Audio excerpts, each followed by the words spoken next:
भक्तजनों, माताओं, बहनों, सादर जय श्री कृष्ण। हमारे YouTube चैनल में आप सभी का बहुत बहुत स्वागत है। मैं हूं आपके साथ आचार्य धर्मेंद्र शास्त्री। सबसे पहले आपको और आपके पूरे परिवार को परमा एकादशी की बहुत बहुत शुभकामनाएं और बधाइयां। भगवान श्री लक्ष्मी नारायण जी का भरपूर आशीर्वाद आप सभी के जीवन पर निरंतर बना रहे। आप सभी सुखी रहें, स्वस्थ रहें, व्यस्त रहें और मस्त रहें। निरंतर उन्नति तथा प्रगति को प्राप्त करते रहें। आज हम आप सभी को अधिक मास पुरुषोत्तम माह के परमा एकादशी का संपूर्ण विधि विधान बताने जा रहे हैं। इस बार आपको एकादशी का व्रत कब करना है एवं इस व्रत का पारणा यानी व्रत खोलने का समय कब से कब तक रहेगा, पूजा की विधि क्या रहेगी और अधिक मास का यदि आप व्रत करते हैं तो आपको एकादशी का व्रत किस प्रकार करना चाहिए और एकादशी के दिन क्या करना चाहिए, क्या नहीं करना चाहिए, ये संपूर्ण जानकारी इस वीडियो के माध्यम से हम आपको प्रदान करेंगे। बोलिए श्री लक्ष्मी नारायण भगवान की जय। अधिक मास, मल मास, पुरुषोत्तम मास, ज्येष्ठ मास के कृष्ण पक्ष की परमा एकादशी, पुरुषोत्तमा एकादशी, कमला एकादशी तिथि का प्रारंभ इस बार 10 एवं 11 जून 2026 बुधवार गुरुवार की मध्य रात्रि 12:57 से हो जाएगा, जो कि 11 जून 2026 गुरुवार की रात को 10:36 पर एकादशी तिथि समाप्त हो जाएगी। अतः सूर्योदय व्यापिनी द्वादशी युक्त हरिवासर जो अधिक मास की शुद्ध एकादशी रहेगी वो केवल और केवल 11 जून 2026 गुरुवार के दिन ही रहेगी। इसी दिन सभी भक्तजनों, माताओं, बहनों को अधिक मास की एकादशी का व्रत करना चाहिए और इस व्रत का पारणा का अर्थ होता है व्रत खोलने का दिन या व्रत खोलने का समय, जो कि 12 जून 2026 शुक्रवार को सुबह 5:23 से लेकर के सुबह 7:23 तक व्रत खोल लेना चाहिए, अर्थात व्रत का पारणा कर लेना चाहिए। ये एकादशी अधिक मास की एकादशी है, बड़ी एकादशी है। ये एकादशी 3 वर्ष में एक बार आने वाली एकादशी है, इसलिए इसका विशेष महत्व हमारे धर्म ग्रंथों और पुराणों में बताया हुआ है। इस बार दशमी तिथि के सभी नियमों का पालन 10 जून 2026 बुधवार को करना है और एकादशी का व्रत 11 जून 2026 गुरुवार को करना है और व्रत का पारणा तथा व्रत खोलने का जो दिन होता है वो रहेगा 12 जून 2026 शुक्रवार का दिन। इस दिन सुबह 5:23 से लेकर के 7:23 तक आपको व्रत खोल लेना चाहिए, यानी व्रत का पारणा कर लेना चाहिए। अगले दिन कोई और व्रत हो, जैसे इस बार 12 जून 2026 शुक्रवार को प्रदोष का व्रत है, तो ऐसे में जल, फल या फलाहारी वस्तु से आप व्रत का पारणा करेंगे तो आपका अगले दिन का भी व्रत माना जाएगा। जो भक्तजन, माताएं, बहनें एकादशी का व्रत करते हैं उनको अपने जीवन काल में एक बार एकादशी व्रत का उद्यापन अवश्य करवाना चाहिए।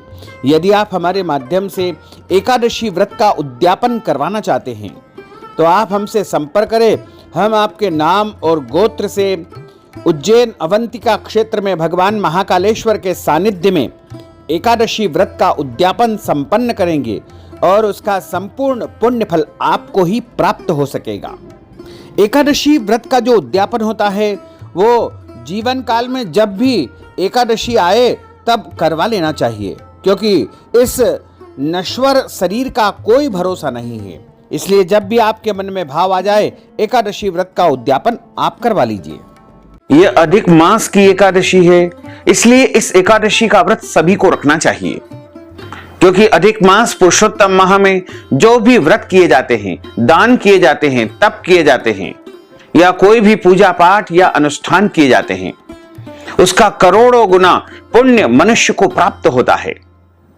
और वैसे भी हमारे धर्म ग्रंथों और पुराणों में लिखा हुआ है कि विष्णु एकादशी गीता तुलसी विप्र धेनवः असारे दुर्ग संसारे षटपदी मुक्तिदायिनी, अर्थात श्री हरि भगवान विष्णु जी का पूजन करना, एकादशी का व्रत रखना, गीता जी का पाठ करना, तुलसी माता का पूजन एवं दर्शन करना ब्राह्मण देवताओं की सेवा करना, उनको दान करना, उनको भोजन कराना, गौ माता की रक्षा एवं सेवा करना, ये 6 कार्य इस कठिन संसार सागर को पार करने हेतु मुक्तिदायक बताए गए हैं।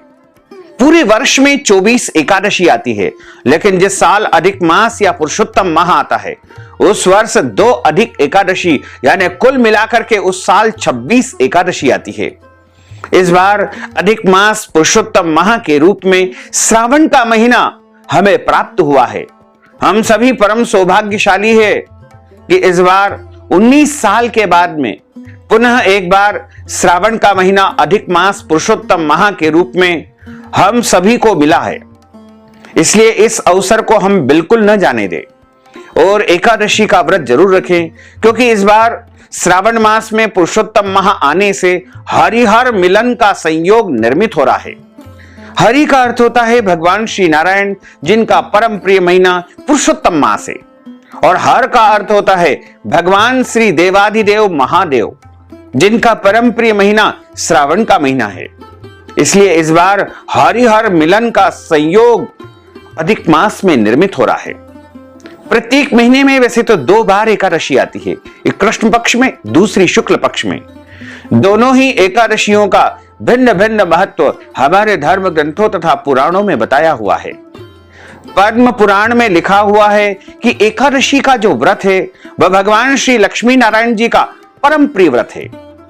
जितने भी व्रत होते हैं संसार में, उनमें सबसे बड़ा यदि कोई व्रत है तो वो एकादशी का व्रत है।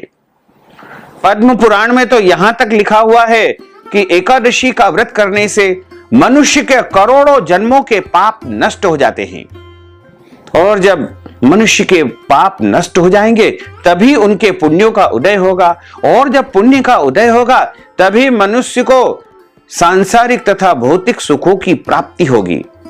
तो यदि आप अपने जन्म जन्मांतर के पाप को नष्ट करना चाहते हैं तो आपको एकादशी का व्रत जरूर रखना चाहिए, क्योंकि एकादशी का एक ऐसा व्रत है जिसको करने से मनुष्य को निश्चय ही लाभ की प्राप्ति होती है। इसमें कोई संदेह नहीं है, कोई संशय नहीं है।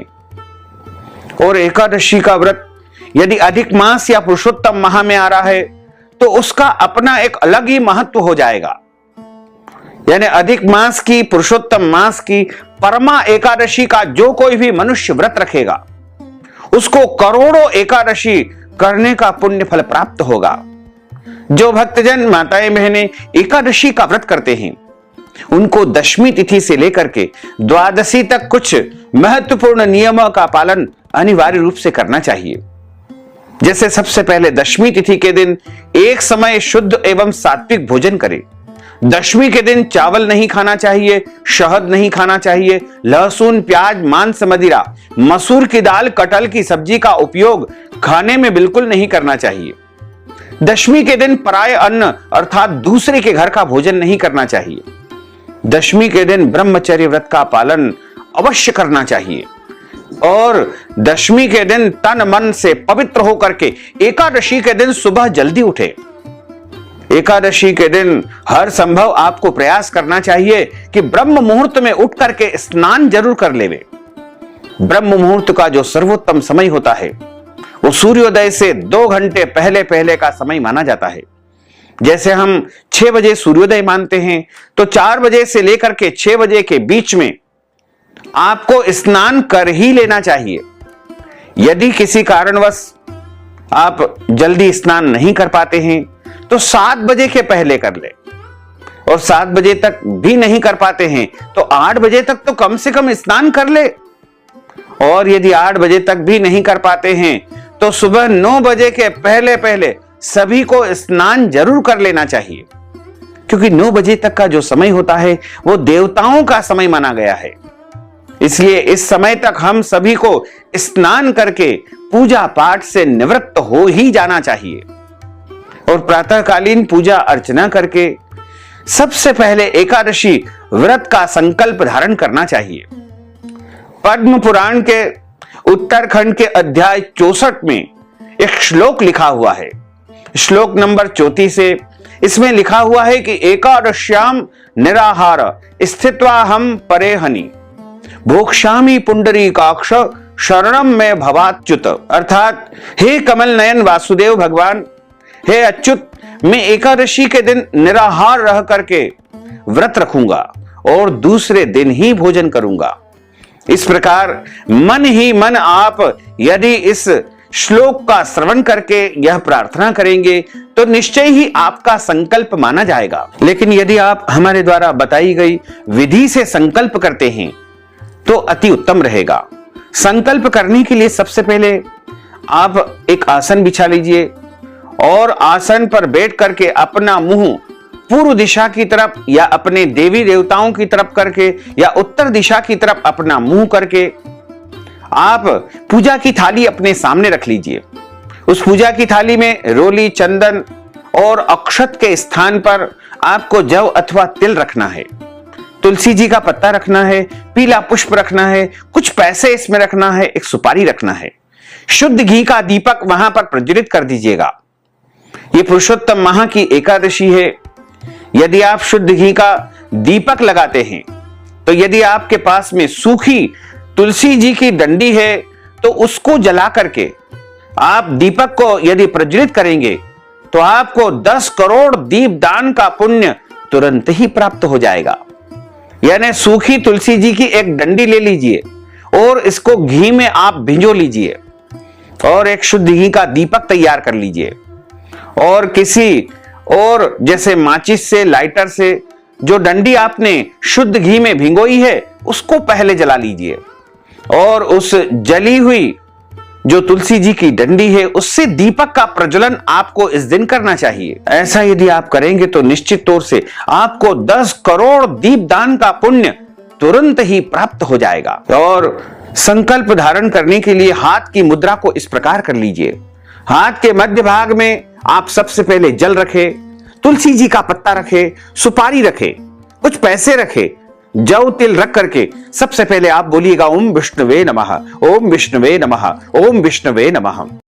ओम तिथिर्विष्णु तथा वारो नक्षत्रम विष्णुरेव च योगश्च करणं चैव सर्वं विष्णुमयं जगत्। ओम विष्णुर्विष्णुर्विष्णुः श्रीमद्भगवतो महापुरुषस्य विष्णोर आज्ञेयः प्रवर्तमानस्य अद्य श्री ब्रह्मणोन्हि द्वितीय प्रार्धे श्री श्वेतवारः कल्पे वैवस्वत्मन्मन्त्रे अष्टाविंशतितमे कलियुगे कली प्रथम चरणे भूर्लोके भारतवर्षे भरतखंडे जम्बूद्वीपे आर्यावर्तान्तर्गत ब्रह्मवर्तेकदेशे अवंतिकायां विशाला क्षेत्रे महाकालवने हरसिद्धिपीठे क्षिप्रातटे बौद्धावतारे रौद्र नामक संवत्सरे संवत् 2083 रविर उत्तरायणे ग्रीष्म ऋतोः महामांगल्यप्रद उत्तमे मासे अधिक मासे द्वितीय ज्येष्ठ मासे कृष्णपक्षे एकादश्यायां पुण्यतिथयोः बृहस्पति गुरुवासरान्वितायां वा अश्विनी दिवस नक्षत्रे मेष राशि स्थे श्री चंद्रे वृषभ राशि स्थे श्री सूर्ये कर्क राशि स्थे श्री देवराज गुरु शेषेषु ग्रहेषु यथा यथम राशि स्थान स्थितसु एवं ग्रह गुण गण विशेषण विशिष्टायां शुभ पुण्यतिथोः। यहाँ पर अपने नाम और गोत्र का उच्चारण आप करिएगा। जो शादीशुदा माताएं बहनें होती है उनको अपने पति पक्ष का गोत्र बोलना चाहिए और जो कुंवारी कन्याएं होती है उनको अपने पिता पक्ष का गोत्र उच्चारित करना चाहिए। बोलो मम सपुत्रस्य सपरिवारस्य सकुटुंबस्य सबान्धवस्य जनानां आयुः आरोग्य ऐश्वर्य अभिवृद्ध्यर्थम आदिदेविक आदिभौतिक आध्यात्मिक त्रिविध तापोपशमनार्थम वात पित्त कफ जन दोष परिहारार्थम आदित्यादि नवग्रह देवता कुल देवता पितृदेवता सर्वदेवता प्रसन्नार्थम लोके सभायां राजद्वारे व्यापारे कृषि कार्ये सेवा कार्ये पूजा कार्ये यश विजय लाभादि प्राप्त्यर्थम यह जन्मनि जन्मांतरे वा सकल दुरितोपशमनार्थम 10 विधि लक्ष्मी प्राप्त्यर्थम बहुविध लक्ष्मी प्राप्त्यर्थम अप्राप्त लक्ष्मी प्राप्त्यर्थम प्राप्त लक्ष्म्योश्च चिरकाल दीर्घकाल सर्वकाल संरक्षणार्थम सकल मन इच्छित कामनाओं संसिद्ध्यर्थम जन्म कुंडल्यां वर्ष कुंडल्यां मास कुंडल्यां सर्व अनिष्ट ग्रह शांत्यर्थम आदित्यादि नवग्रह देवताः प्रसन्नार्थम भगवते श्री लक्ष्मी नारायण देवता प्रीत्यर्थं च अद्य दिवसे अधिक मास ज्येष्ठ मास कृष्ण पक्षे कमला एकादश्यायां परमा एकादश्यायां पुरुषोत्तमा एकादश्यायां व्रत कर्माहम करिष्ये। संकल्प प्रभु को समर्पित करने के बाद हाथ जोड़ करके भगवान से प्रार्थना कर लीजिएगा कि हे दया निधान, हे कृपा निधान, आज हम आपकी कृपा से पुरुषोत्तम माह अधिक मास के पुण्य अवसर पर परमा एकादशी का व्रत धारण करने जा रहे हैं। आप हमें पूरी शक्ति एवं सामर्थ्य प्रदान करें कि पूरे विधि विधान एवं नियमों का पालन करते हुए हम इस एकादशी का व्रत कर सकें। और यदि हमारे द्वारा जाने में अनजाने में ज्ञात अज्ञात कोई भी त्रुटि हो जाए तो अबोध बालक जान करके हमें क्षमा जरूर प्रदान कर देना, क्योंकि आप तो कृपा निधान है, आप तो दयालु है। इस प्रकार प्रभु से प्रार्थना करके आपका व्रत आरंभ हो जाएगा। जो भक्तजन माताएं बहनें एकादशी का व्रत करते हैं उनको सबसे पहले अपने गुरुजनों को प्रणाम करना चाहिए, माता पिता को प्रणाम करें और सूर्य भगवान को जल अर्पण करें, क्योंकि इसी दिन से पंचरात्र व्रत का आरंभ भी हो जाएगा। तो यदि आप पंचरात्र व्रत का संकल्प धारण करना चाहते हैं तो इसी संकल्प में आपको बोल लेना चाहिए। वैसे तो पंचरात्र का जो व्रत होता है वो निर्जला व्रत होता है, इन्हें 5 दिन तक आपको जल भी नहीं पीना है। और दूसरी विधि है पंचरात्र व्रत में आप एक समय फलाहार करके और शाम को भोजन कर सकते हैं। और तीसरी विधि है आप एक समय भोजन करें, दिन भर कुछ न खाएं। और इसके बाद जो अगली विधि है वो आप 2 बार भोजन करें और बाकी समय कुछ न खाएं। इस प्रकार जो भी संभव हो, जिस विधि से आप पंचरात्र व्रत करना चाहते हैं, पंचरात्र व्रत आपको जरूर करना चाहिए, क्योंकि पंचरात्र व्रत करने से मनुष्य को पूरे पुरुषोत्तम मास अधिक मास का पुण्य प्राप्त होगा। इस बार पंचरात्र व्रत का आरंभ 12 अगस्त 2023 शनिवार के दिन से यानी परमा एकादशी से शुरू होकर के 16 अगस्त 2023 अधिक मास की अमावस्या तक रहेगा। पंचरात्र व्रत में सभी को ब्रह्म मुहूर्त में स्नान करना है और सबसे पहले सूर्य भगवान को जल अर्पण करना है, तारों को अर्घ्य देना है और भगवान की अधिक मास की सभी कथाओं का श्रवण करना है। तुलसी माता के यहाँ एक दीपक लगाना है, अपने देव स्थान पूजा घर में दीपक लगाना है। दीपक हमेशा शुद्ध घी का या तिल के तेल का ही आपको प्रज्वलित करना चाहिए और किसी भी पवित्र तीर्थ में या जलाशय के समीप जाकर के किनारे पर एक दीप दान करें। यदि आपके आसपास कोई पवित्र तीर्थ या जलाशय नहीं है तो आप अपने घर में जो पानी की पंडेरी होती है, जो जल रखने का स्थान होता है, वहां पर दीप दान कर देंगे तो भी आपको तीर्थ में दीप दान करने का पुण्य प्राप्त होगा। और एक दीपदान मुख्य द्वार के बाहर की तरफ दाहिने यानी सीधे हाथ की तरफ आपको करना चाहिए। शिवालय में दीपदान करें, तुलसी जी के यहाँ दीपदान करें, गौशाला में गौ माता के निमित्त दीपदान करें और पीपल के पेड़ के पास दीपदान जरूर करें। आंवले के वृक्ष के समीप आपको दीपदान करना चाहिए और खुले मैदान में आकाश दीपदान करने का भी विधान है। दीपदान बिना विधि से या विधि पूर्वक किया जाए, दोनों ही परिस्थिति में पुरुषोत्तम मास में मनुष्य को करोड़ों गुना इसका पुण्य प्राप्त होगा। परमा एकादशी के दिन तुलसी जी का पूजन करके दीपदान जरूर करें और गौ माता का पूजन करें। परमा एकादशी के दिन किसी को भी अन्न नहीं खाना चाहिए, केवल और केवल फलाहार करना चाहिए। सर्वोत्तम फलाहार गाय का दूध व फल बताए गए हैं। इसके अलावा ड्राई फ्रूट, सूखा मेवा, मखाना इत्यादि जो भी फलाहार है, साबूदाना, आलू और अन्य जो भी शुद्ध और सात्विक फलाहार है, उसका उपयोग आपको एकादशी व्रत में करना चाहिए। फलाहार में कभी भी हल्दी का उपयोग न करें तथा इस दिन अपने घर में चावल न बनाएं और चावल खाए भी नहीं। कोई भी प्राणी अपने घर में इस दिन चावल बिल्कुल भी न बनाए तथा इस दिन लहसुन, प्याज, मांस, मदिरा का उपयोग बिल्कुल नहीं करना चाहिए। एकादशी के दिन झूठ न बोले, क्रोध न करे और लड़ाई झगड़ा तथा वाद विवाद बिल्कुल न करे। एकादशी के दिन ब्रह्मचर्य व्रत का पालन करना चाहिए। दाढ़ी कटिंग शेविंग नहीं करवाना चाहिए। शरीर के अंग के कोई भी बाल काटना अथवा कटवाना इस दिन वर्जित माना गया है। नाखून नहीं काटना चाहिए और किसी का भी अपमान या अनादर बिल्कुल न करें। अपने पूज्य पुरुष, गुरुजन, माता पिता, सास ससुर या फिर देवी देवताओं की, शास्त्रों की बुराई इस दिन बिल्कुल नहीं करना चाहिए। दिन में सोना नहीं चाहिए। यदि गलती से आप थोड़ा हल्का विश्राम करते हैं तो उठने के बाद स्नान करके ही आपको शाम की पूजा पाठ करनी चाहिए।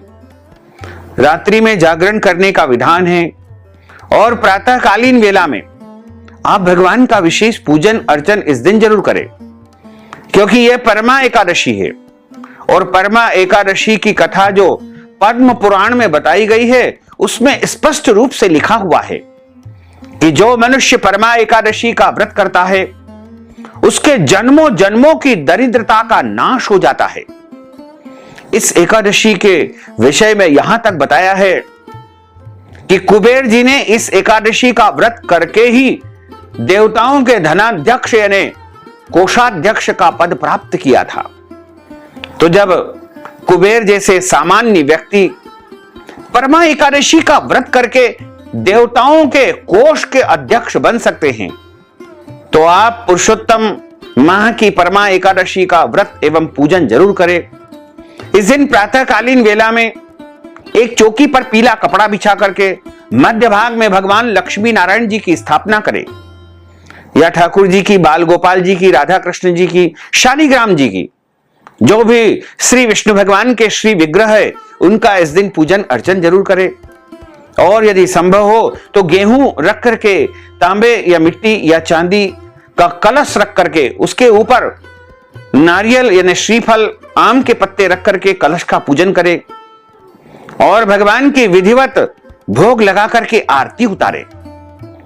इस दिन प्रभु की विशेष सेवा करनी चाहिए। भगवान को नए नए वस्त्र आभूषण इस दिन आपको धारण करवाना चाहिए, क्योंकि एकादशी का जो व्रत होता है वह भगवान नारायण का सबसे परम प्रिय व्रत होता है। और पुरुषोत्तम मास में आने वाली एकादशी का तो कहना ही क्या है। और जो भक्तजन, माताएं, बहनें एकादशी का व्रत रख करके और इस एकादशी व्रत कथा का श्रवण करते हैं, उनको एकादशी का पूरा पूरा पुण्य प्राप्त होता है। और यदि किसी कारणवश कोई मनुष्य या कोई माताएं बहनें एकादशी व्रत धारण नहीं कर पाते हैं, तो कहा गया है कि आपत्ति काले मर्यादा नास्ति, तो वो कथा का श्रवण जरूर कर ले, क्योंकि कथा सुनने से भी एकादशी व्रत का पुण्य उन्हें सहज में ही प्राप्त हो जाएगा। कथा हमेशा किसी ब्राह्मण के मुख से ही सुनना चाहिए। कथा सुनने के बाद ब्रह्म देवता को, ब्राह्मण देवता को दक्षिणा जरूर प्रदान करें, क्योंकि कहा गया है कि ब्रह्म वाक्य जनार्दन, ब्राह्मण के मुख से कथा सुनने से, स्वयं नारायण के मुखारविंद से कथा सुनने का पुण्य आपको प्राप्त होगा। एवं शुभ मुहूर्त में अगले दिन ही एकादशी व्रत का पारणा करना चाहिए। यदि एकादशी तिथि समाप्त हो जाए तो भी आपको व्रत का पारणा अगले दिन सूर्योदय के पश्चात ही करना चाहिए। साथ ही यदि आपने अभी तक सब्सक्राइब नहीं किया है तो अभी और इसी समय सब्सक्राइब कर लीजिए और घंटी का निशान ऑल पर क्लिक करके और इसी समय टच कर दीजिएगा, ताकि इसी प्रकार की ज्ञानवर्धक वीडियो आपको सबसे पहले प्राप्त हो सके। आपको और आपके पूरे परिवार को सादर जय श्री कृष्ण, सादर धन्यवाद।